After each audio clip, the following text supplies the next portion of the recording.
Wow, it's unanimous. The audience has selected A, Louis Riel. I'll go with A. Final answer. Well done, Andy.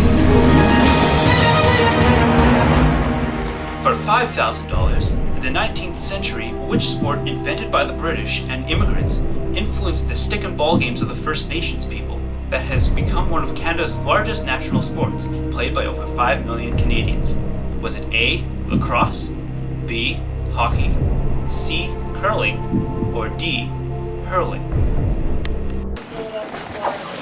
Hey cousin, what are you watching? Oh, just some hockey. Hockey? Yeah, I forgot. Jeez. You know, hockey. See those guys on the ice? They're playing hockey.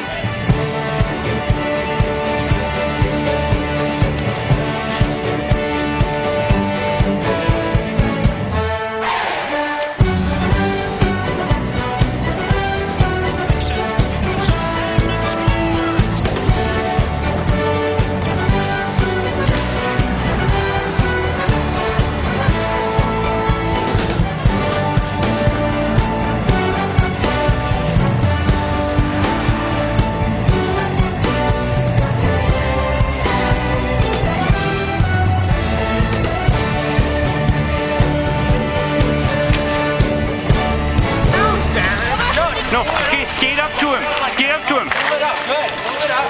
Good. Move it up. This is so scary. This is scary. Go, yes! What do you do? How do you win?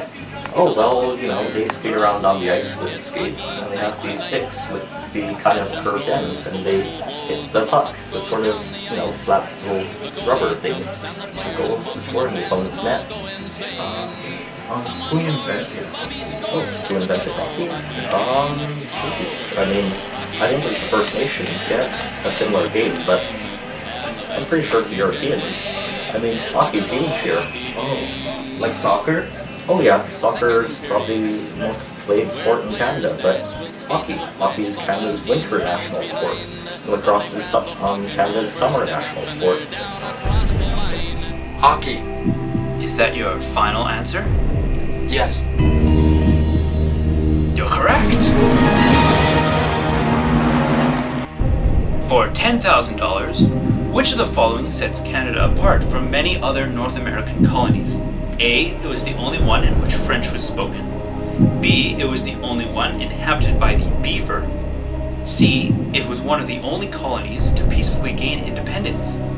Or D, it was one of the only colonies to gain independence before 1860. My first day in a Canadian school. Alright, quiz time. In what year did Canada peacefully gain independence? Good luck.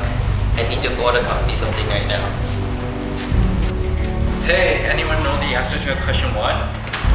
Hey, what's your name? Andy, I just moved here, so I don't know anything about this place. Too bad. Detention after school. I'll go with C. Andy, is that your final answer? Yes. You are correct.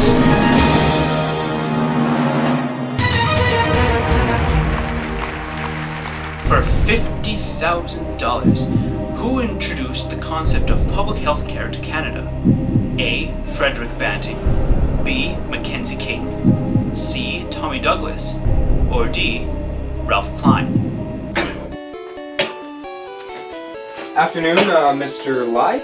Yeah, hi doctor. I'm feeling really sick. Clearly. So what exactly is it that you're feeling? I think I have a fever. My stomach hurts a lot, and a couple of coughs too. I see that. Well, I think it's just a common flu. I think I'm going to prescribe you some Tamiflu. A tablet a day should help with the upset stomach. How much does it cost? Mr. Lai, you don't pay me. Your health insurance covers that. Oh, health insurance? Yeah, Alberta Health Services. You pay a bill every month for that. Oh, is that what that is? Here's a pamphlet on AHS. I suggest you read it first, okay? Okay. Who's this man? Tommy Douglas. Oh, he was a great man. Great man. Why don't you wiki him? Huh? Never mind. He was the one who introduced public health care to Canada. Because of him, you can have stable and reliable health coverage anywhere in the country. Even Americans are crossing the border to get into it. Call me Douglas. Is that your final answer? Yes. You're correct, Andy. Wow, I didn't think many people in the audience knew the answer to that question. For $100,000, according to Stats Canada, over 16.32 million people in Canada, approximately 45% of the population, partook in fundraisers, charity events, community service, and other events at some point in 2010. Who are these people? Were they A. Tourists, B. Canadian citizens, C. Youth and seniors, or D. Volunteers? Excuse me. Here, Oh, thanks. putting books back? Such a fun job. It's not my job, I'm volunteering for CAS. Volunteering? Yeah, volunteering. Over 16 million Canadians do it annually. Oh, I see. Well, I noticed that Canadians are generous and polite people, and we dedicate a lot to this country. Cool story, bro. D. Volunteering. Are you sure? Are you sure it's not Canadian citizens? Yes, D. Final answer. Andy, you've just won $100,000.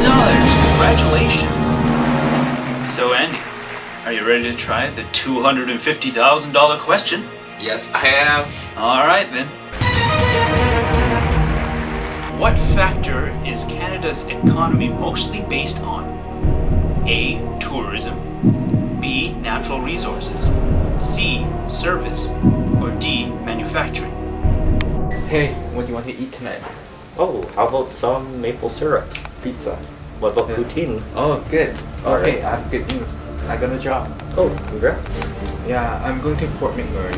They are opening up a project company. Oh geez, you're so lucky that Canada has such a vast amount of natural resources. You know, I'll take you up to Jasper before you leave. Jasper? What's that? It's a national park. Every year, millions of people, including many foreigners, visit all our national parks. I mean, Canada's known for sort of the vast wilderness and all that beautiful nature. We have the prairies in central Canada, Great Lakes bordering Ontario, and the Maritimes in the east. Heck, we even have the great big mountains called the Rockies in the west. I'll take you out camping to the Rockies on Friday. It's gonna be fun, fun, fun. We so excited. We're so excited. What's Oh, that? Seriously? Oh well. As long as Canada has natural resources, I have a job. I'm going to have to go with natural resources. My job depends on it. Final answer? Yes. Well, I'm afraid you just won $250,000. Now, for $500,000, which Canadian Prime Minister is recognized worldwide as the father of modern peacekeeping? A. Lester B. Pearson, B. John A. Macdonald, C. John Diefenbaker, or D. Pierre Trudeau?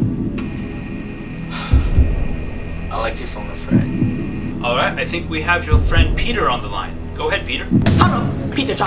Hey Peter, I'm a millionaire and I'm stuck on $500,000 question. Can you help me out? No problem.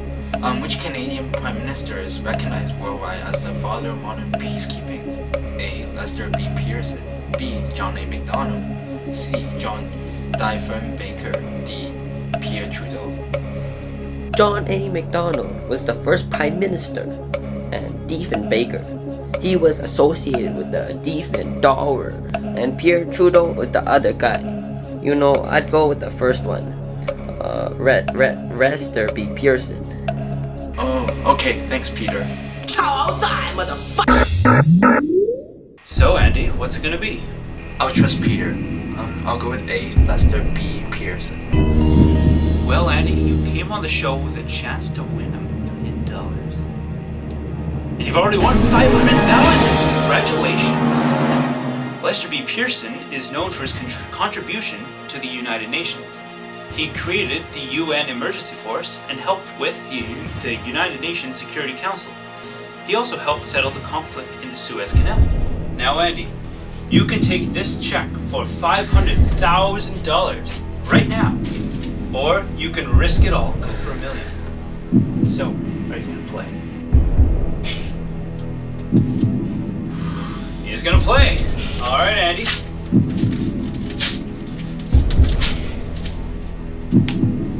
So, the final question. Oh, and we're all out of time. Join us next time to see if Andy wins it all on Who Wants to Be a Millionaire?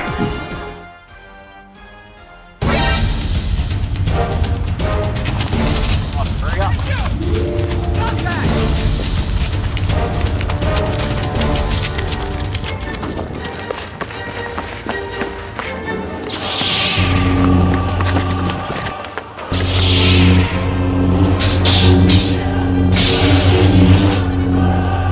Wait, why are we fighting? You know, I actually don't know. Yeah. You know, we should be embracing our cultures, you know? Yeah!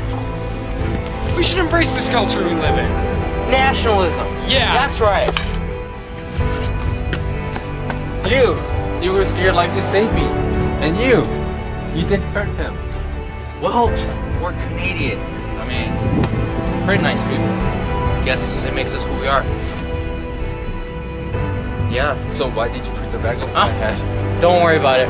It's just trying to, you know, rough you up a bit, make you quit. You're an immigrant. You should know that much about Canadian history, you know? But I'm not cheating. I'm not. I've seen a lot. I travel across Canada. You sure about that? Yeah. You sure? Okay. This ain't over. Welcome back to Who Wants to Be a Millionaire? Yesterday, Andy Lai answered 9 questions correctly in succession. Now, he's about to be asked the biggest question of his life, with $1 million on the line. Andy, are you ready? As ready as I'll ever be. Okay then, here we go. Now, because this is the $1 million question, you will be required to give a short answer with no multiple choice options. We'll have 3 judges with us today to evaluate the correctness of your answer. John Crowfoot is chief of the Blackfoot tribe, Joseph Goulet is a prominent member in the Métis community, and Judy Palovic is an Inuit student. Andy, for $1 million, what is Canadian identity? You know, I feel that being tested about Canada developed a sense of belongingness in me that I haven't found out before. Canada is not like other countries. We do not have a long history that we know of. We did not fight for independence like the Americans did, and we are mostly known as peacekeepers, at least before, in the world. And some people might even argue that we have too many cultures to make us a united country. However, I think that part of us makes us Canada. I am who I am because of the traits I possess. I know these traits can be seen on other people, or in other people, but a combination of all these differentiates me from others and makes me who I am, Andy. I believe Canada is a country in a similar way. For example, although we are very similar to the US, we created Canada through peace. Canada has also other traits of other countries, but this special combination makes Canada what it is. If this is not Canadian identity, then I don't know what it is.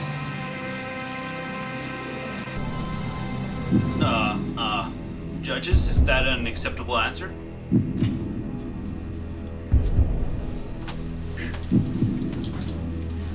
Mr. Lai speaks about a sense of multiculturalism that brings us together as one, celebrating our differences, yet being one as a nation at the same time. What he speaks of can be applied to Judy, Joseph, and myself as well. Yes, this is...